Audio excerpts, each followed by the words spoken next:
Hey everyone, welcome back to the channel. In today's video, I'm going to show you how to recover your Facebook account without a verification code. So I'm going to show you using my Facebook account. So just go to facebook.com and click on forgotten password. Now here you have to enter your email address or phone number that you have used to create your Facebook account. Alright, so to search for your Facebook account, so this is mandatory and you can't skip this step.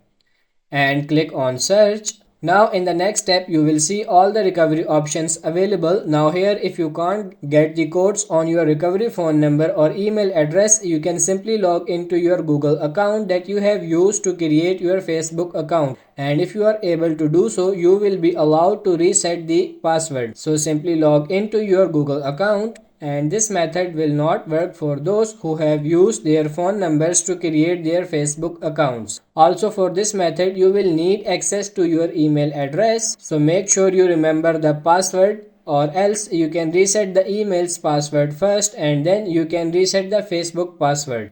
So yeah, as you can see, my email address has been verified successfully. It didn't require to enter a code, and now I can reset the Facebook password. Click OK, and here I can simply create a new password for my Facebook account without entering any verification code. So for this method, you will need access to your email address that you have used to create your Facebook account. After entering the password, click on continue and you are done. So that's pretty much it for this video. I hope this video was helpful. If it is, like it and subscribe to the channel. Thank you.